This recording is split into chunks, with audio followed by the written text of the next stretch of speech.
Encuentro con Dionisio Gutiérrez. En 1963 llegó a Guatemala un joven español lleno de virtudes y ganas de trabajar como único equipaje. Desde ese abril hasta nuestros días, 46 años después, aquel joven se convirtió en un intelectual de grandes quilates, hombre de éxito, un ser humano extraordinario y ejemplar. A través de su vida ha alcanzado la integridad, la capacidad y la consistencia de promover y defender desde la empresa, la cátedra, la tribuna, el periodismo y la literatura, los valores y las disciplinas que construyen naciones de ciudadanos libres. Nos ha enseñado de los prejuicios y las trampas que capturan a los hombres en las redes del poder y las bajas pasiones, y nos ha alertado de las derrotas y el despotismo que traen los opios de los pueblos. Su familia, sus amigos, sus libros y la literatura son los amores de su vida. Su pluma y su prosa profunda y elegante nos hacen viajar por las páginas de la historia, del mundo, de la naturaleza y los más íntimos sentimientos que sacuden la conciencia y provocan reflexión. Además de su calidad humana, su activo más importante es el conocimiento y sus aportes a la academia, la economía, al periodismo, la literatura y a los procesos sociales y políticos que vivimos. Es evidente que la creación nos regala cada cierto número de siglos algunos de esos personajes que marcan su tiempo y el mundo que les toca vivir, pero dejan huella para siempre. Logran el respeto y la admiración de todos los colores del espectro político, social e intelectual de las sociedades que tienen el privilegio de tenerlos como ciudadanos, amigos, contendientes, maestros o escritores. Libre Encuentro se honra hoy en presentar a don Francisco Pérez de Antón. Su aporte a literatura suma más de 14 libros y cientos de escritos para revistas y periódicos del continente. Conferencista y catedrático universitario, fue presidente y editor del semanario Crónica, desde el cual instituyó una nueva forma de hacer periodismo en Guatemala y desde el que libró importantes batallas por la defensa de la libertad y el proceso democrático. Hombre generoso, de ideas claras, visionario y constructor, don Paco Pérez de Antón nos motiva a conocer la historia para entender el presente a través de sus novelas basadas en hechos reales, pero acompañadas de sentimientos, pasiones, emoción y suspenso. Don Paco, escritor inmortal, un hombre respetable y respetado, que irradia un prestigio y una autoridad que trascienden su mundo y su círculo de lectores. Su legado, frondoso e invaluable, es un tesoro para presentes y futuras generaciones. Su rigor intelectual, su excelencia académica y su compromiso con la defensa de los valores que construyen sociedades abiertas, defensoras de sus derechos, rebeldes ante la injusticia y amantes de la libertad, son una luz que necesitamos, apreciamos y agradecemos. Para Libre Encuentro, es un gozo vestir de gala esta tribuna, como sabemos lo es para Iberoamérica, contar con don Francisco Pérez de Antón, su pluma, sus valores de hombre de bien y su compromiso con Guatemala. Hay dos clases de soñadores, los que buscan y los que esperan. Uno puede salir a buscar y no hallar el sueño que inspira tu vida. Pero aún con lo que esto tiene de malogro y desencanto, es más decoroso que creer que los demás te van a traer el sueño a la puerta de tu casa. Francisco Pérez de Antón. El sueño de los justos es la tercera entrega del ciclo de novelas históricas que el escritor Francisco Pérez de Antón ha dedicado a Guatemala, país en el que reside desde hace 46 años. Tiempo en el que ha desarrollado, como él mismo lo dice, una verdadera pasión por la historia nacional. Si a uno le preocupa el país como me preocupa a mí, señala el autor, porque lo siento muy hondo, tiene que preguntarse por qué estamos como estamos, de dónde venimos y a dónde vamos. El sueño de los justos sigue la brillante trayectoria de sus obras anteriores, narrada con pulso magistral y refinada prosa. Esta imponente novela seduce al lector desde sus primeras páginas. Pérez de Antón ha convocado en ella todos los elementos que hacen de la literatura un placer: el amor, la aventura, la guerra, las bajas pasiones, la ambición, la amistad y el heroísmo, junto con un profuso y sugestivo elenco de personajes memorables. Francisco Pérez de Antón es miembro de número de la Academia Guatemalteca de la Lengua y de la Academia de Geografía e Historia de Guatemala. Ha sido colaborador asiduo de una veintena de diarios y revistas de América Latina. Ha escrito más de 14 libros y recibió un doctorado honoris causa de la Universidad Francisco Marroquín. Mario Vargas Llosa señaló a Francisco Pérez de Antón como una de las plumas más elegantes de Iberoamérica. El sueño de los justos es el resultado de varios años de rigurosa investigación, visitas a bibliotecas y museos, consultas a archivos, panfletos y periódicos de la época, fotografías e imágenes y viajes a diferentes escenarios geográficos. Con esta obra, el autor traslada al lector a una época que marca un antes y un después de la historia de Guatemala: la Revolución Liberal de 1871.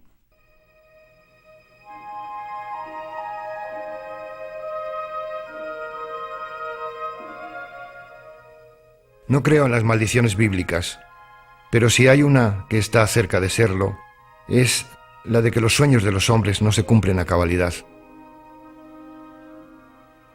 Las revoluciones no las hacen ángeles, sino seres de carne y hueso. Y esto es lo que sucedería a la Revolución de 1871 y su noble afán de edificar una realidad política, económica y social diferente en Guatemala. Los liberales de entonces querían reformar el Estado y crear un nuevo orden y un hombre nuevo. Exigían separar Iglesia y Estado y rechazaban las enseñanzas de un gobierno extranjero, cual era el del Vaticano, como únicas fuentes rectoras de las normas morales por las que debían conducirse los guatemaltecos. Pretendían instituir la democracia parlamentaria, la educación laica y el matrimonio y el registro civiles, proclamar la libertad de expresión y de credos, erradicar el proteccionismo económico e instalar la libertad de comercio. Estas aspiraciones, hoy columnas y soportes de la sociedad moderna y el mundo civilizado, conformaron en su día lo que yo he dado en llamar el sueño de los justos. No pudo ser, no del todo, pues de la libertad como del amor nunca se obtiene todo lo que se desea. Y pese a estar animada por tan altos ideales, la revolución quedó truncada. Fue imposible sustentarla en los principios que la habían visto nacer. Hubo importantes reformas económicas, sí, pero no hubo libertad, ni democracia, ni justicia. Y el sueño de los justos se quedó en eso, en un sueño. La Revolución del 71 fue el paradigma de lo que el ensayista contemporáneo José Antonio Marina ha llamado el dolor de la inteligencia fracasada.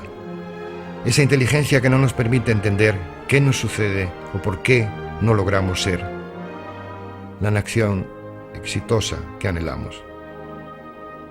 La inteligencia que no logra solucionar nuestros problemas políticos, económicos y sociales. La que emprende acciones disparatadas, se empeña en utilizar medios inconvenientes, recurre a la intolerancia o la demagogia o sencillamente desaprovecha las ocasiones que la historia pone en sus manos para transformar Guatemala y dar a los guatemaltecos una vida digna y decorosa. Más allá de estas consideraciones históricas, el sueño de los justos tiene que ver con asuntos bastante más cercanos a nuestro tiempo y nuestras vidas. Tiene que ver, por ejemplo, con el efecto devastador que la violencia genera en espíritus sensibles e individuos cuya dignidad personal se torna impotente a la hora de contener el destructivo empuje de la ferocidad humana y la falta de respeto a los derechos de las personas. Tiene que ver con la callada grandeza del hombre común frente a la recurrente bajeza moral del hombre público. Tiene que ver con el valor de quienes, tras equivocarse en la vida, son capaces de sobreponerse y elevarse por encima de sus errores y flaquezas. Y tiene que ver con quienes, pese a todo, y pese a todos, no permanecen pasivos ni neutrales ante las lacras que observan a su alrededor.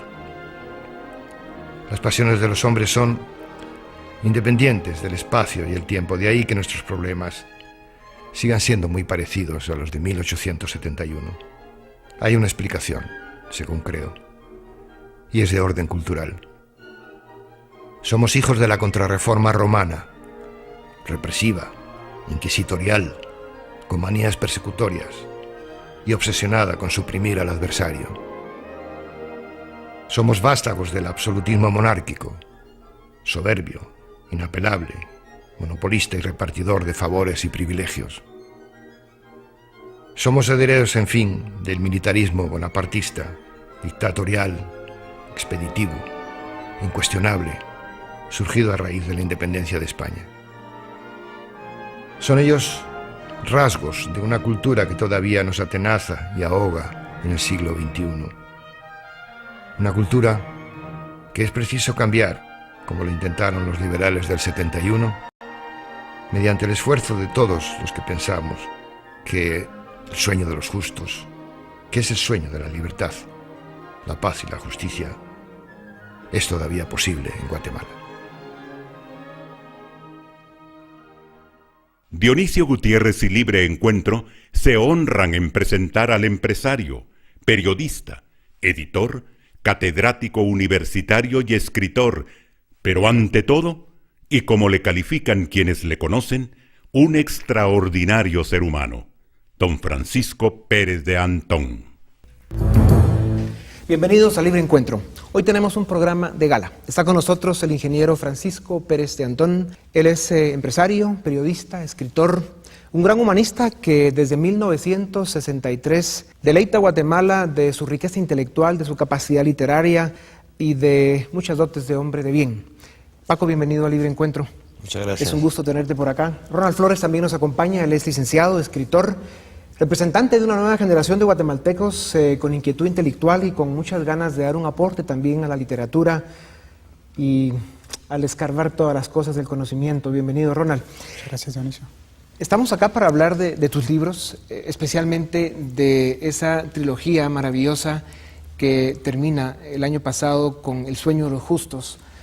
Un libro que de alguna forma nos ubica en la Revolución Liberal 1871 y logras narrar a través de una novela histórica una hermosísima historia en la cual hay una trilogía de amor también, 3 historias de amor en una, hay hechos de violencia fuertísimos, hay también traiciones múltiples en todos los niveles, hay suspenso, hay emoción y al final es un libro que desde que uno lo arranca es muy difícil parar. Y ahí vienen los desvelos y demás, pero qué bueno porque es gozoso gastar energía y tiempo en una obra tan importante como esta.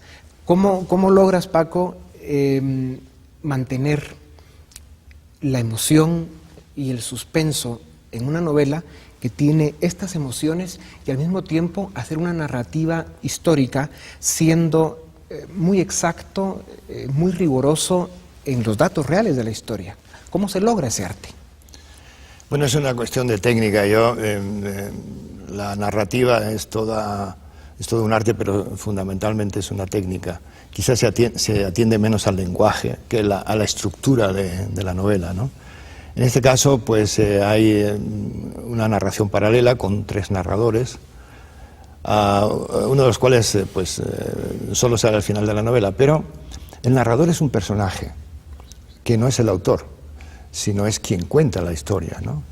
En ese aspecto me atreví a escribir estas novelas desde el punto de vista de un guatemalteco, porque llevo casi medio siglo en Guatemala y puedo entender y puedo sentir Y puedo oler los perfumes de Guatemala y llenarme los ojos con el paisaje, pero sobre todo saber cómo se siente el guatemalteco. Y esos narradores, cada uno cuenta parte de la historia. Ahora bien, El sueño de los justos es una combinación de los dos grandes géneros de la literatura universal. Uno es la épica y otro es la lírica. Y ese fue el principio en el que quise, esos dos géneros quise combinarlos ahí. Pero mantener el suspenso es toda una técnica. Los americanos llaman cliffhangers, es decir, dejar al lector colgado del vacío para que siga leyendo. Y es, además de una técnica, es una inclinación personal. Es decir, siempre que termino un párrafo me digo esto: ¿me dejará aquí el lector o seguirá leyendo? Y hago todo lo posible para que siga leyendo.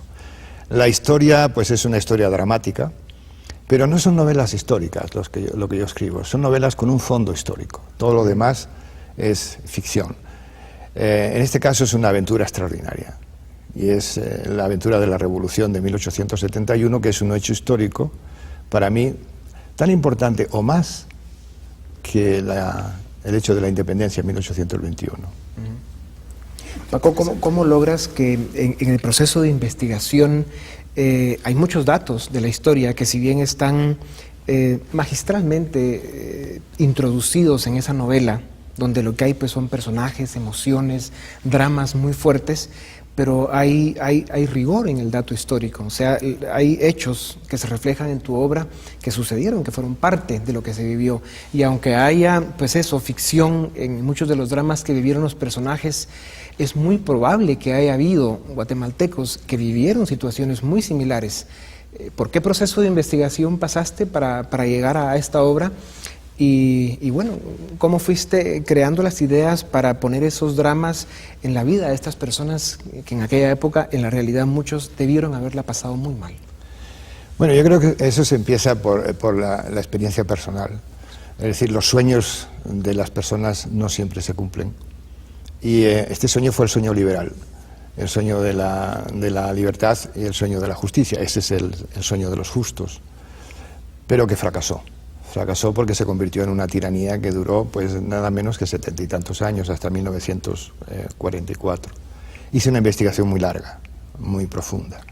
Desde los diarios, no eran diarios, eran semanarios de la época, pasando pues no sé, por coplas irreverentes, todas las fotografías que pude reunir, pinturas, costumbres, la música que escuchaban entonces los guatemaltecos, la reconstrucción de la ciudad de 1868, 1869, que fue muy gozoso para mí. Cómo era la ciudad, el estado de las calles, si era triste o era alegre. Me introduje en numerosos libros, leí numerosas biografías, de todo eso. Entiendo que viajaste a todos los lugares. Viajé a sus lugares, viajé a todos los lugares, todos los escenarios que aparecen en la novela, allí estuve. Y llegué a una conclusión que curiosamente se confirmó ya cuando el libro estaba impreso, ¿verdad? Y es la frustración de los verdaderos liberales al ver que su lucha por la justicia y su lucha por la libertad había fracasado. ¿Y cuál era ese estado de ánimo? Y eso pues lo reflejé en la historia del personaje central de la novela. Y yo pienso que también eso corre paralelo con todos los frustrados de todas las revoluciones del mundo. En el caso de Guatemala, del 71, o la del 44, etcétera, etcétera, o la revolución marxista en la Unión Soviética y en todos estos países en los que personas con la mejor intención acuden al llamado de la revolución, y resulta lo que decía Napoleón, ¿verdad?, que las revoluciones son unos las que las hacen y otros las que las administran. Y entonces los que verdaderamente hicieron la revolución se quedan atrás y se quedan frustrados y dolidos. Antes de que Ronald nos cuente por qué una obra como esta debe ser importante para la juventud, Paco, El sueño de los justos de alguna manera refleja, lleva en sus entrañas ese sentimiento que han venido llevando en su corazón los guatemaltecos desde la independencia, 1821 de España, en un sueño por una nación en libertad, con paz y justicia. y que de alguna manera en 1871, como tú decías, es un momento crítico en la historia, pero que nos marca de una manera importante porque nos confirma como herederos de una historia, de una cultura que de alguna forma nos hacen prisioneros de ellas. Y hoy seguimos luchando en contra de males similares, en contra de las bajas pasiones de personajes que van pasando por la historia moderna y que de alguna forma van haciendo daños parecidos o van evitando que realmente progresemos como nación. Y es ahí donde el sueño de los justos de alguna manera sigue pendiente. ¿Cómo logras reflejar eso, si es así o no, en este libro? ¿Y por qué es importante que la juventud no solo aprenda historia a través de una novela que tiene tanto que ofrecer como esta, sino que además enriquezca pues su lenguaje y se emocione leyendo un libro como este? Pues hay un mensaje de fondo, que es digamos, el fruto final que yo diría podría extraer cualquier lector. Y consiste en lo siguiente. En la búsqueda de la justicia y de la libertad se puede hacer de dos formas. Uno, saliendo a buscarla, que es el sueño de los justos que yo deseo, el de las personas, hombres y mujeres, que salen a combatir por eso. Y otros son los que esperan. No es la justicia y la libertad los que buscan, y otros los que esperan, y que les lleven la libertad y la justicia a su casa. El mensaje de fondo de la novela es que por más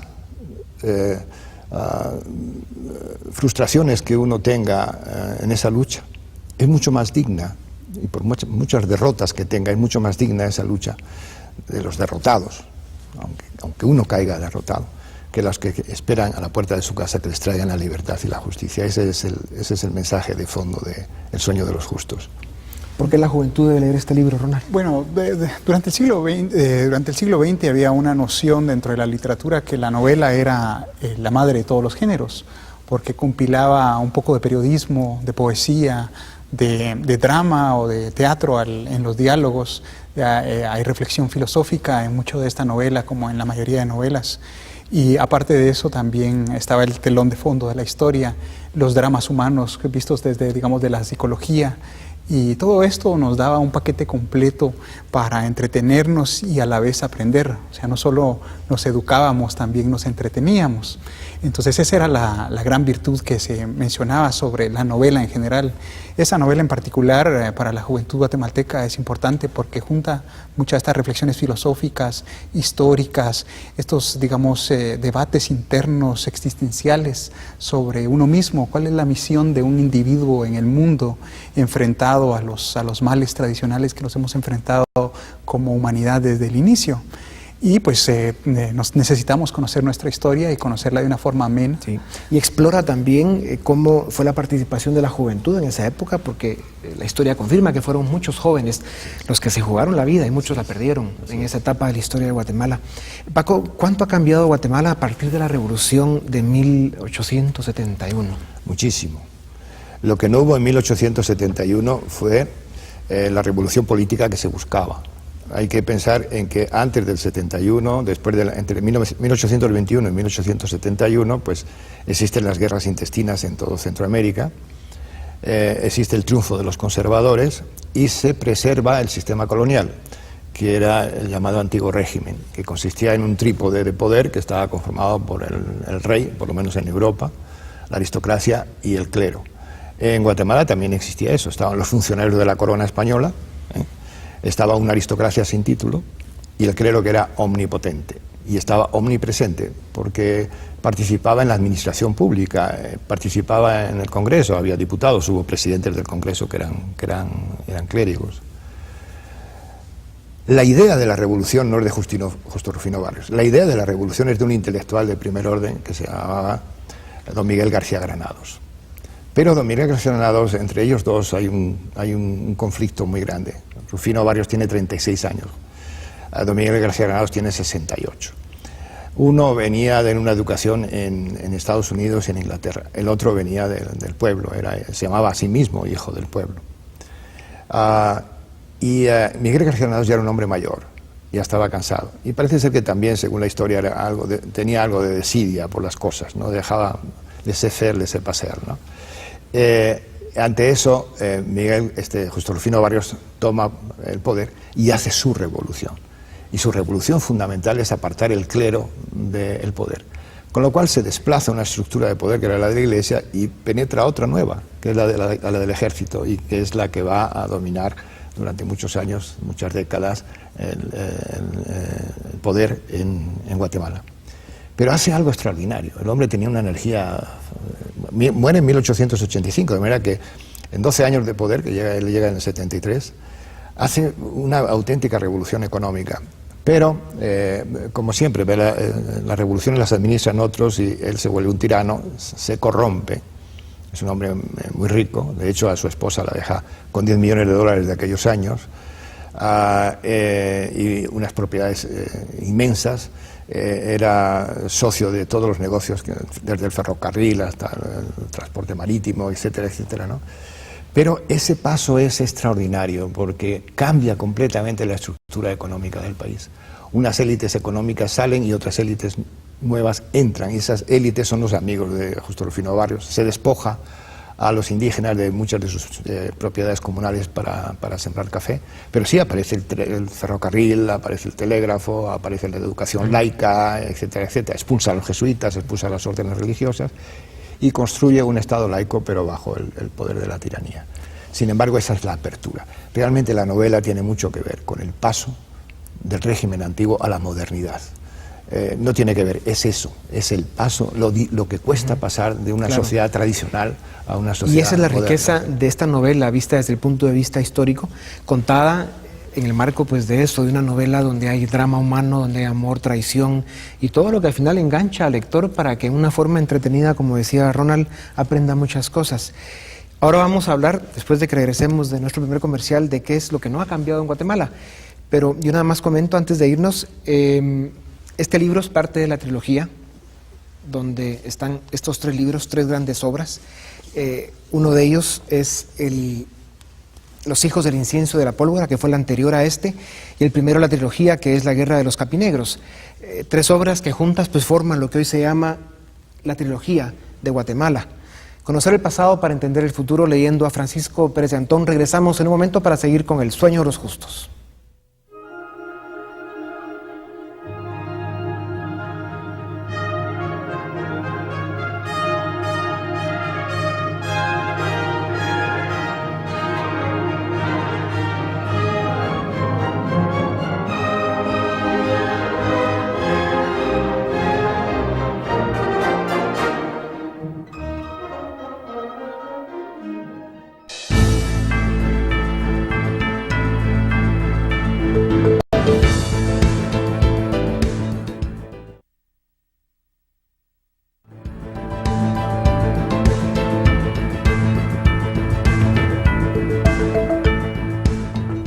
Bienvenidos, tenemos en libre encuentro a don Francisco Pérez de Antón, Ronald Flores. Estamos hablando del Sueño de los Justos, la última obra de la trilogía de Guatemala. Paco, regresemos al tema. ¿Y qué no ha cambiado en Guatemala desde la perspectiva de la revolución liberal, que es el centro de esta novela? Lo que no ha cambiado ha sido la cultura prepotente y despótica de los distintos poderes. Eso no ha cambiado en absoluto. Eso está dentro de la cultura. Y, bueno, tú lo sabes muy bien, ¿verdad? La cultura importa. Guatemala tiene una tradición de absolutismo, que es lo que pretendió de combatir la revolución liberal y que se prolonga hasta nuestros días. Hay cortes en la cultura, cortes que transforman la cultura. La cultura, por ejemplo, en este caso, se quería instalar la democracia, pero no hubo democracia. Sin embargo, por ejemplo, un corte de esos típicos es del 85-86, cuando se instalan, 1985-1986, cuando se instala la democracia, ¿no? El otro corte cultural que tiene lugar en ese momento es que el catolicismo deja de ser un monopolio en las creencias, sino que se abre a todos los credos. En eso es importante también la revolución es brutal en ese aspecto, porque es una batalla campal entre la Iglesia Católica y el régimen liberal de Justo Rufino Barrios. Y en nuestros días, por ejemplo, las creencias, que son tan importantes, que son tan profundas, son más importantes que las ideas, ha llevado a que el 40% de la población de Guatemala no sea católica. Eso es un cambio también sustancial, ¿verdad? Pero ya digo, no importa que llegue un buen gobierno democrático al poder, ahí vuelven otra vez a rebrotar las semillas del despotismo y del absolutismo, ¿verdad? No hay verdaderamente no ha habido esa revolución democrática que se proponían los liberales del 71, la del 44 y la del 86. Don Francisco, ahora que se acerca la celebración del segundo centenario de la independencia de América, parece ser que estos libros se vuelven aún más necesarios, en el sentido que nos brindan 3 momentos históricos indispensables para reflexionar en la construcción de nuestra historia y la identidad colectiva de Guatemala. Los Capinegros empieza con la gesta conquistadora o colonizadora.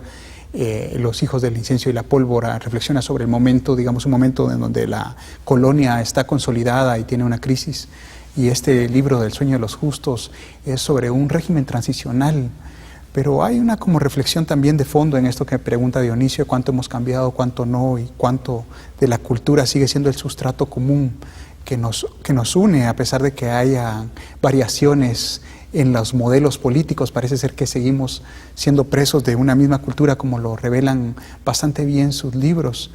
Pero hay esta pregunta que me gustaría hacerle, que alguna gente se dice que la independencia de América simplemente fue independencia y no revolución.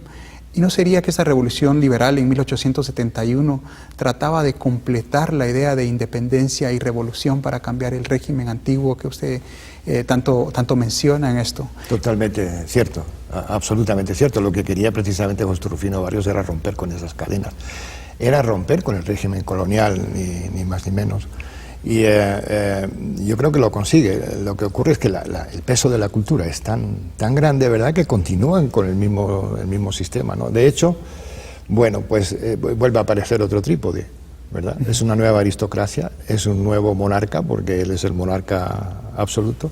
Y en última instancia, Justo Rufino Barrios, que había expulsado jesuitas, órdenes religiosas, cerrado los conventos de monjas, etcétera, etcétera, tiene que pactar con la Iglesia, con lo cual la Iglesia regresa otra vez, ya no como poder principal, pero sí como poder subsidiario, y así ha seguido durante muchos años, ¿no? Los pocos minutos que nos da la televisión, y con lo rápido que pasa el tiempo, si algo quisiéramos promover desde esa tribuna es motivar a la gente a que lea esta trilogía. Tú dices en este nuevo trabajo tan importante que conocer el pasado para entender el presente es importante. Y en Guatemala no solo se lee poco, sino no se conoce la historia. Y de alguna manera, con esta trilogía, pues uno tiene acceso, tiene la oportunidad de entender de dónde venimos, para de alguna forma comprender quiénes somos y por qué somos como somos. ¿Cómo se motiva a la gente a que lea? Tú hablabas de la técnica del enganche y de cómo a través de cada párrafo, y además lo logras con mucho éxito. Yo soy una víctima. Pues logras que el lector siga al siguiente párrafo y así sucesivamente. Pero ¿por qué es tan importante conocer el pasado para entender el presente? Bueno, hay un propósito último también en mis novelas, en estas novelas de fondo histórico, ¿verdad? Y es introducir a muchas personas en la historia de Guatemala, por la sencilla razón de que la gente no se mete en los grandes tamagases de los textos históricos, no solamente de las fuentes originales, sino de los libros de historia, ¿no? Creo que la historia penetra así. La historia, o mejor dicho, estos libros tienen también un propósito, es una toma de conciencia que al tomarla se traduce en un mejor conocimiento de la identidad. Una novela como esta naturaleza es una representación de la conciencia histórica.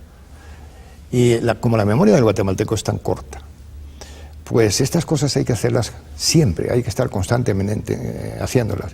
Y a mí me pareció que la mejor manera de introducir a muchas personas que quieren saber de la historia de Guatemala, pero que no se atreven a meterse con un rollo, un libraco, un ladrillo de estos, pues era contarla así, de esta manera. Y son, como tú dices, esas 3 etapas importantes. Y también creo yo que facilita mucho que el protagonista, Néstor Espinosa, y la protagonista narradora, en algún momento Clara Valdés, sean personas de, creo que 22 y 27 años cuando inicia la historia. Y creo que como jóvenes también no solo buscaban transformar su país, sino que librarse un poco de ese peso histórico que les impedía moverse con libertad y realizar sus sueños. Y yo creo que eso engancha mucho al lector, sí, porque todo este juego histórico está representado en 2 jóvenes que, con las ilusiones aún frescas y el ánimo aún puro, tratan de hacerlo mejor con las circunstancias tan negativas que enfrentan. Una palabra sobre la independencia. Los mexicanos suelen decir que la conquista la hicieron los indígenas y la independencia la hicieron los españoles. Es una de las tantas paradojas de la historia de América Latina. De hecho, el famoso lienzo de Cuauhtémoc que se exhibe en la Universidad Francisco Marroquín comprueba que efectivamente las fuerzas de invasión de Guatemala eran indígenas cuauhquecholtecas, ¿verdad? Lo cual no significa que la dirección no fuera de los españoles, ¿no?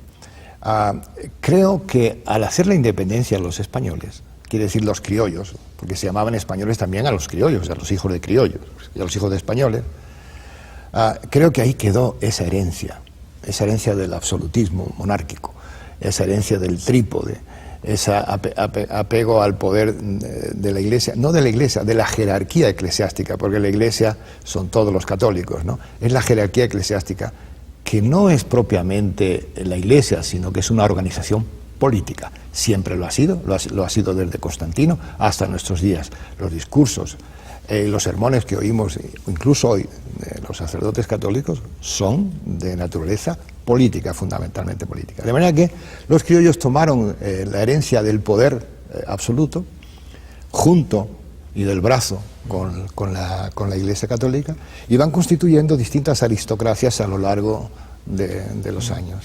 Tú mencionas en el libro y a través de su lectura, pues uno lo va confirmando, y también a través de la vida, que la tradición es el motor de la historia. Sí. Y esto de alguna manera pues refleja una realidad que vive la humanidad desde sus primeros tiempos y también engancha porque es una vivencia muy real.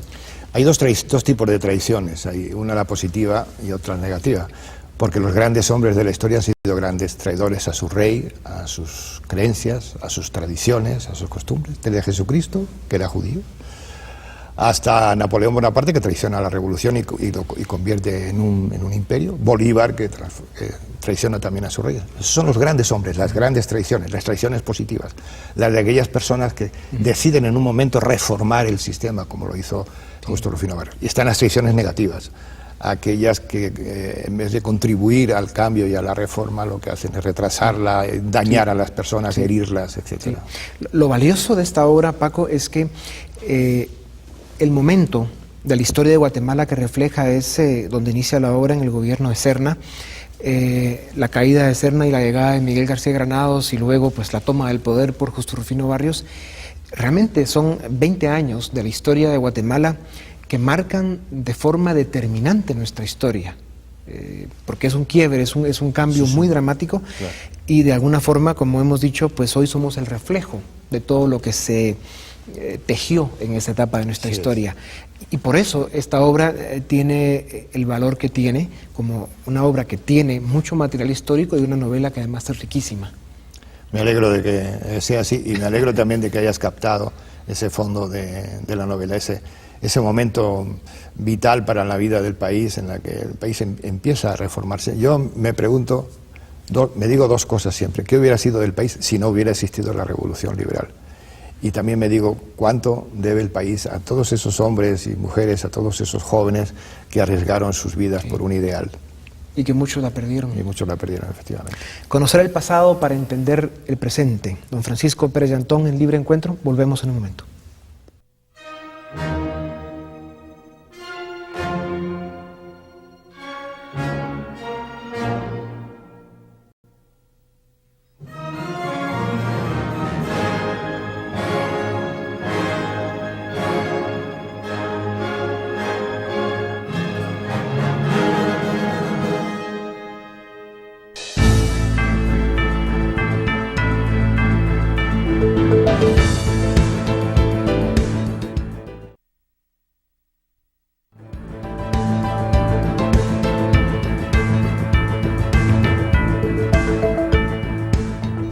Bienvenidos en Libre Encuentro. Tenemos a don Paco Pérez de Antón, Ronald Flores, El sueño de los justos y la trilogía de Guatemala.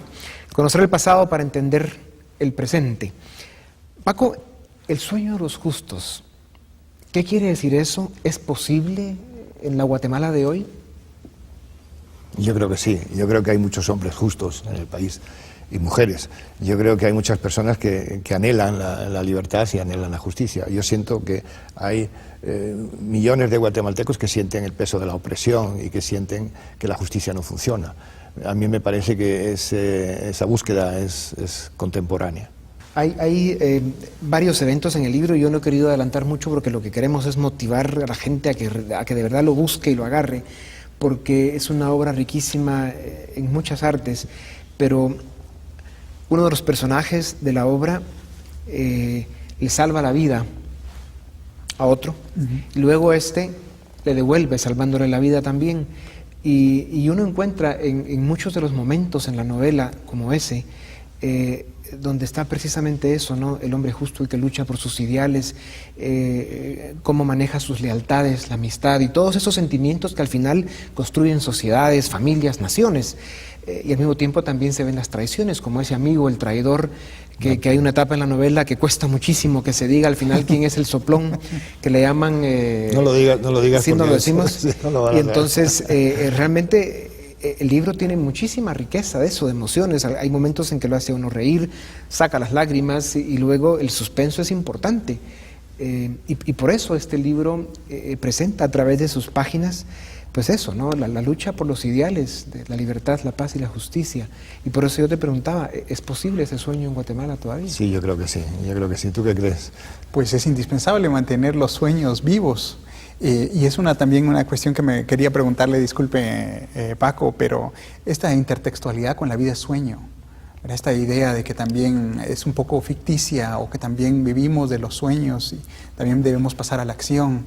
En ese sentido el título es bien rico en su polisemia, ¿verdad? Se puede interpretar de varias formas, igualmente como algunas de las lecciones en las batallas, en los enfrentamientos, en las amistades que después son realmente enemistades y uno no logra descifrarlas. Pero en esta idea del sueño de los justos, hace poco hacía la broma con una amiga de que si los sueños son tan bellos, ¿para qué despertar? ¿Verdad? Y tal vez es mejor seguirlos viviendo, porque el proceso de maduración, como pensaba Balzac, que es el de ir perdiendo las ilusiones. Por eso una de sus mejores novelas se llama Las ilusiones perdidas. Lo que pasa en nuestros países es de que nos hace falta hacer realidad algunos sueños, aunque sea, ¿no? Por supuesto, y como decía bien Paco, ¿verdad? Más vale luchar por algo y aunque sea fracasar, pero el intento es tal vez lo más sublime y es el momento de la juventud cuando uno realmente tiene que perseguir aquello que anhela. Y lo que más te va a satisfacer al final de tu vida. No hay nada como eso, aunque hayas sido derrotado. Al final de tu vida comprenderás y entenderás que has luchado por algo bueno o algo positivo, aunque te hayan derrotado. Y eso no se paga con dinero. De las películas favoritas de los jóvenes que siempre escucho que recurren a eso es 300, precisamente porque está embebida este espíritu épico, claro, de luchar no importa contra qué y cuántos, con tal de cumplir con lo ¿Cuántos con lo persas que vengan ahí? 10.000, 20.000. Hay una cosa sobre el personaje que lo ha retratado muy bien y que está implícito en la novela. El rasgo fundamental del héroe en el sentido literario del término, el que usa Campbell, por ejemplo, ¿verdad? Es el sacrificio. El verdadero héroe es el que se sacrifica. Lo mismo sea en el paso de las Termópilas, los 300, que el padre que se sacrifica por sus hijos o por su esposa o por los amigos, el que renuncia a algún derecho con tal de hacer prevalecer el derecho de los demás. Ese es el sacrificio de fondo. Y ese es el personaje que quise retratar ahí. Sí. Paco, a través de tu vida literaria, pues ya son muchos libros los que se han escrito. El paso de tu pluma por las hojas, sobre todo en este libro, demuestra una entrega, un compromiso, una agilidad espectacular, que está en todos, pero ¿por qué este libro es importante para ti? Bueno, cuando le preguntan a uno eso, la respuesta, cuando le preguntan cuál es el mejor libro que ha escrito, ¿verdad? El lector dice siempre el último, el autor siempre dice el último que ha escrito. Creo que es importante, bueno, primero por el volumen. Si ese libro se puede leer, como tú dices, a esa velocidad y sin perder el interés, eso me satisface muchísimo. Pero fundamentalmente porque he escrito 14 libros y sin duda alguna en el último libro lo que ocurre es que ya dominas muchas técnicas ya sabes usar el cerebro. Yo diría que a quien quiera escribir novelas o que quiera hacer literatura, lo primero que tiene que aprender es a usar el cerebro, no en el sentido vulgar del término, sino cómo funciona a la hora de escribir, imaginar, fantasear, y a la hora de editar, el otro hemisferio cerebral. El editor pesa, mide, cuenta las palabras, es un trabajo pesadísimo. Sí, claro. Uno edita, pasa 4 o 5 veces los ojos por el libro y al final resulta que siempre aparece algún piojo, alguna errata, algún error por ahí, ¿verdad? Es un trabajo muy pesado y muy duro. Si tú mezclas el trabajo del editor, que es el del escritor, el que crea el estilo, bueno, este párrafo es muy largo, esto no debe decirlo este personaje y toda la cosa, con el otro estás perdido, ¿no? Sí. En ese aspecto, todas las técnicas de creación, todas las técnicas de escribir, combinar bien y equilibrar bien, por ejemplo, la narrativa con el diálogo, con la descripción, que es todo un arte también, es una cosa complicada. Alguna vez me decía Ronald que había algunas descripciones que le parecían un poco largas. Y yo le respondía, no puedo escribir, no puedo detenerme en la descripción porque quiero que el lector guatemalteco sepa cómo era la ciudad o cómo se vestía la gente, claro, o cómo era el Teatro Carrera por dentro, qué claro, comían. Y esa narrativa etcétera, es el resultado del esfuerzo de investigación y de lectura de visitas. Y de una técnica que ya con los años pues ya la vas dominando, claro. Creo que por eso es. Paco, Mario Vargas Llosa dijo de ti que eres la pluma más elegante de Iberoamérica. Hay intelectuales, escritores, políticos, empresarios en varios continentes que opinan muy parecido de ti como un intelectual y como escritor. Tus libros están ya en varios continentes, en muchos países. Varios de estos libros ya tienen varias ediciones y realmente es una riqueza importantísima la que estás dejando al mundo, a la literatura y a las futuras generaciones, no solo las presentes. Yo escribo para los guatemaltecos, fundamentalmente para los guatemaltecos. Si les gustan a otros, pues qué bien.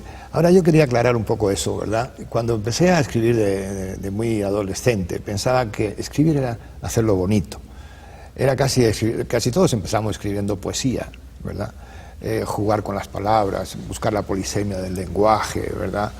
Crear metáforas hermosas y todo esto. Con los años he descubierto que la narrativa, lo importante es narrar bien, es contar eficazmente una historia. Lo que pasa es que siempre queda en ti ese ánimo de hacerlo bonito, de hacer una frase perfecta, de usar una metáfora. El libro tiene esa metáfora, El sueño de los justos, empieza por ahí, eso es una metáfora, ¿no?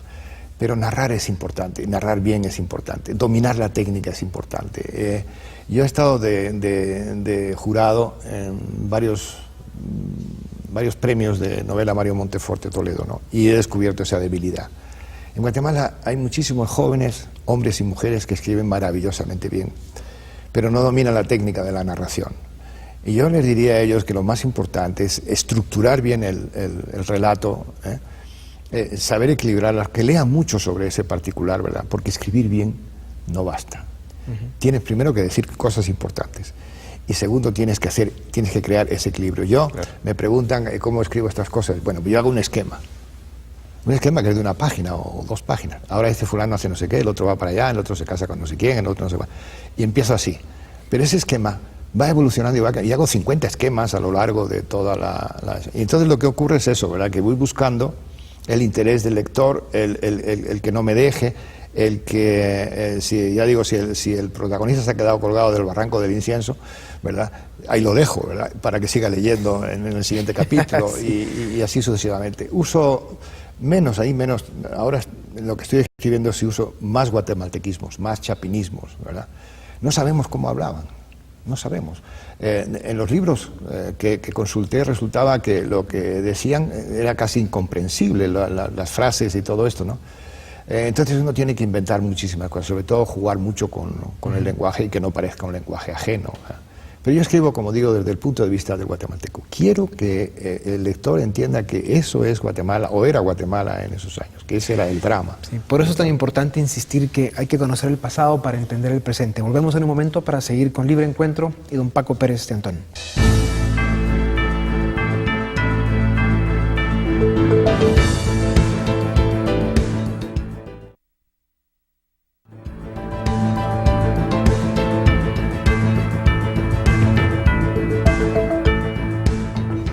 Bienvenidos en Libre Encuentro. Tenemos a don Paco Pérez de Antón. Ronald.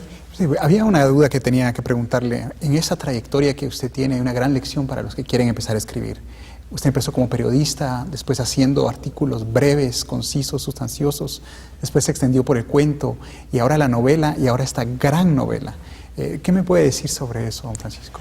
Bueno, a mí mi afición a la literatura viene desde los 13 años.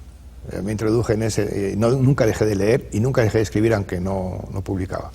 El paso por el periodismo fue importantísimo para mí. Yo creo que es la mejor escuela que hay para aprender a escribir, sobre todo para sintetizar.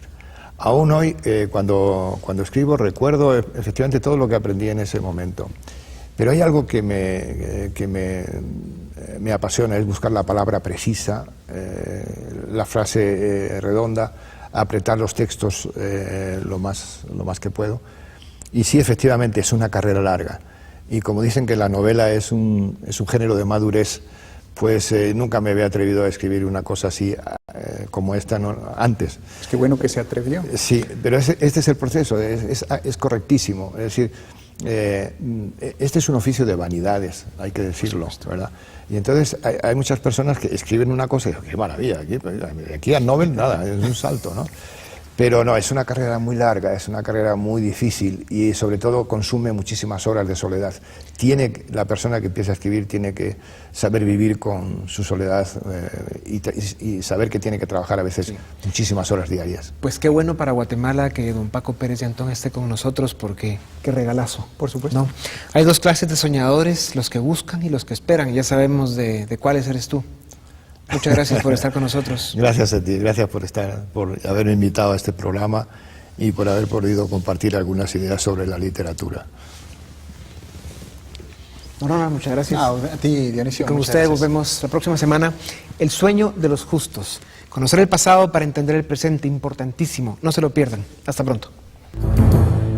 En 1963 llegó a Guatemala un joven español lleno de virtudes y ganas de trabajar como único equipaje. Desde ese abril hasta nuestros días, 46 años después, aquel joven se convirtió en un intelectual de grandes quilates, hombre de éxito, un ser humano extraordinario y ejemplar. A través de su vida ha alcanzado la integridad, la capacidad y la consistencia de promover y defender desde la empresa, la cátedra, la tribuna, el periodismo y la literatura, los valores y las disciplinas que construyen naciones de ciudadanos libres. Nos ha enseñado de los prejuicios y las trampas que capturan a los hombres en las redes del poder y las bajas pasiones, y nos ha alertado de las derrotas y el despotismo que traen los opios de los pueblos. Su familia, sus amigos, sus libros y la literatura son los amores de su vida. Su pluma y su prosa profunda y elegante nos hacen viajar por las páginas de la historia, del mundo, de la naturaleza y los más íntimos sentimientos que sacuden la conciencia y provocan reflexión. Además de su calidad humana, su activo más importante es el conocimiento y sus aportes a la academia, la economía, al periodismo, la literatura y a los procesos sociales y políticos que vivimos. Es evidente que la creación nos regala cada cierto número de siglos algunos de esos personajes que marcan su tiempo y el mundo que les toca vivir, pero dejan huella para siempre. Logran el respeto y la admiración de todos los colores del espectro político, social e intelectual de las sociedades que tienen el privilegio de tenerlos como ciudadanos, amigos, contendientes, maestros o escritores. Libre Encuentro se honra hoy en presentar a don Francisco Pérez de Antón. Su aporte a literatura suma más de 14 libros y cientos de escritos para revistas y periódicos del continente.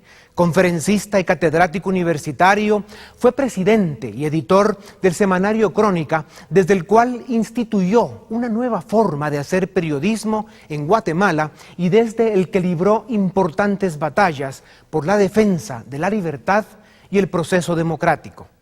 Hombre generoso, de ideas claras, visionario y constructor, Don Paco Pérez de Antón nos motiva a conocer la historia para entender el presente a través de sus novelas basadas en hechos reales, pero acompañadas de sentimientos, pasiones, emoción y suspenso. Don Paco, escritor inmortal, un hombre respetable y respetado, que irradia un prestigio y una autoridad que trascienden su mundo y su círculo de lectores. Su legado, frondoso e invaluable, es un tesoro para presentes y futuras generaciones.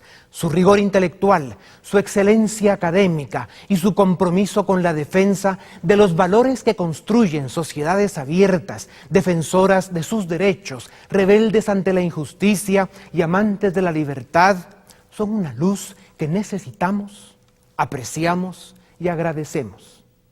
Para Libre Encuentro, es un gozo vestir de gala esta tribuna, como sabemos lo es para Iberoamérica, contar con don Francisco Pérez de Antón, su pluma, sus valores de hombre de bien y su compromiso con Guatemala.